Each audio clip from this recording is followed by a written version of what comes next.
Trapped in treatment. How antidepressant research ignores withdrawal. This is printed in the People's Pharmacy, the People's Perspective on Medicine.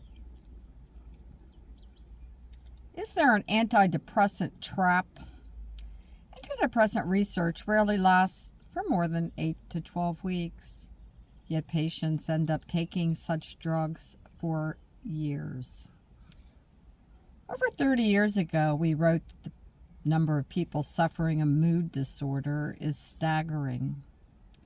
Back then, it was estimated that 20 million people would experience bipolar disease or depression sometime during their lifetime.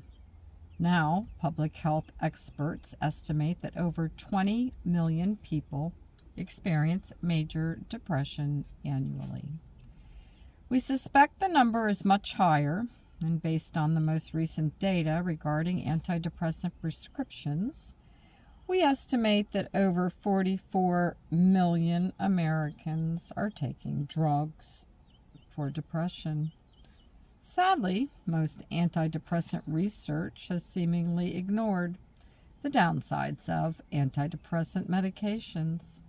Are withdrawal symptoms making it hard for many people to stop such antidepressant drugs? Shackled by sadness. Depression is a devastating condition. Life loses its luster. People often complain of hopelessness and helplessness. Some folks describe low energy as if they're moving in slow motion. Many individuals have trouble with sleep and appetite. Food no longer has much appeal. Concentrating can be difficult and decisions can be overwhelming. Psychotherapy can be helpful, but it takes time. Insurance companies often prefer a quick prescription for an antidepressant. The promise of quick relief from depression is at a low cost. All these antidepressants are now available generically. People don't need to commit to real therapy that might take months or years. Swallow a pill daily for a few weeks and the depression should lift and life resume. At least that is what the expectation is, if not the promise. The truth about antidepressant research. How well do antidepressant drugs work to relieve depression? That's a question that's been bumping around for decades, and the answer is surprisingly confusing. Let's start with your tax money. $35 million worth at work. One of the biggest and best clinical trials was a government-sponsored trial called STARD. That stands for Sequence Treatment Alternatives to Relieve Depression. This was in the New England Journal of Medicine, March 23, 2006. The STARD study, in my opinion, was one of the most comprehensive assessments of antidepressant drugs ever conducted. It's completed, so I need you to be patient and hang in with me to understand what these researchers did and what they discovered.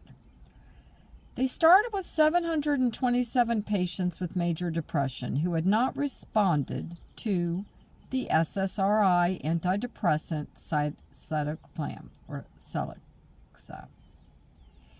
As you'll read shortly, such antidepressant failures are not uncommon. When that happens, doctors frequently prescribe another antidepressant. The assumption is that if the first doesn't succeed, try again. In the STARD antidepressant research trial, patients who had not responded were assigned to either bupropion, Wellbutrin, Zoloft, or Effexor.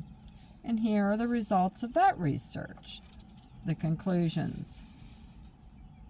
After unsuccessful treatment with the SSRI, approximately 1 in 4 patients had a remission of symptoms after switching to another antidepressant. 1 in 4.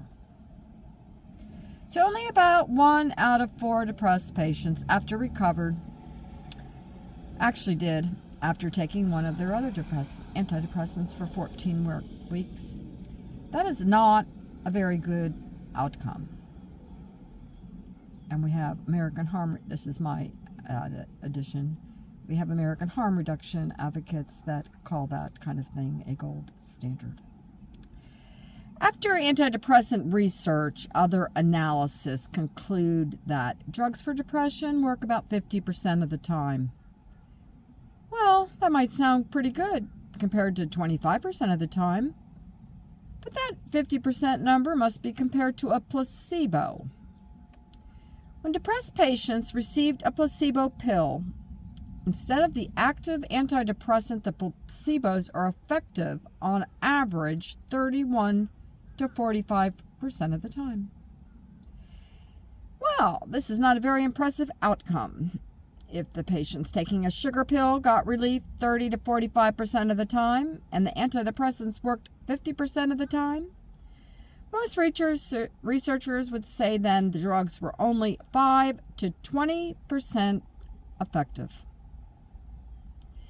A study of SSRI antidepressants in older people produced even more disappointing results. Background: there's been a steady increase in the prescription of antidepressants for the elderly. This study comprises a systematic review of randomized placebo-controlled trials of antidepressants for treatment of depressive disorder in people aged 65 years or more. Results: 12 trials met the inclusion criteria. For patients with major depressive disorder, selective serotonin reuptake inhibitors, SSRI, were not superior to placebos in achieving remission or response after 8 weeks of treatment. Discussion: on a group level, SSRI treatment for MDD, major depressive disorder, in people 65 years of age and older may not offer any benefits over a placebo in acute treatment trials of up to 8 weeks duration. Most physicians maintain that they practice something called EBM, or evidence-based medicine. In other words, they say they adhere to strict guidelines that depend upon randomized placebo-controlled clinical trials. Rarely do they tell patients how effective a particular treatment is, as long as it's statistically superior to a placebo. Then they consider it effective and protected under the umbrella of evidence-based medicine. We have seen that with the statin-type cholesterol-lowering drugs, here is my most recent take on statins they provide here in the People's Pharmacy. It demonstrates statistical significance, but the clinical benefits are surprisingly small when it actually comes to preventing primary prevention of heart attack. If statins save lives, why is heart disease still a number one killer? Well, heart disease remains our number one killer even after decades of statin therapy. Why don't statins save lives when it comes to primary prevention? Why don't prescribers tell patients how effective antidepressant medications really are and how challenging it can be to stop taking them because they're highly addictive? Antidepressant research. Drugs tested for weeks but taken for years. Vinay Prasad, MD, MPH, is a provocative critic of the pharmaceutical industry. He and his colleagues have recently posted their analysis of medication use as a preprint. It's titled Antidepressant Trial Duration versus Duration of Real-World Use, a Systematic Analysis. In his commentary, Dr. Prasad captured the essence of this research. Antidepressants, the trials last 8 weeks. People take them for about 8+ years. These scientists described the results from 52 placebo-controlled trials with a total of 10,116 participants. They're interested in comparing the duration of the trials to how long people actually take such medications in real life. Antidepressant research is shocking. The median trial duration is just 8 weeks. The vast majority of studies lasted 12 weeks or less. Using data from the National Health and Nutrition Examination Survey and NHANES, the investigators found that most people take their antidepressants for many years. The authors write that the analysis revealed a striking disparity between the duration of clinical trials and the real-world use patterns. According to NHANES data, 25% of antidepressant users have taken them for over 10 years. The investigators point out that the FDA approves such drugs after relatively short trials, despite the fact that most patients will take these medications for indefinite periods of time.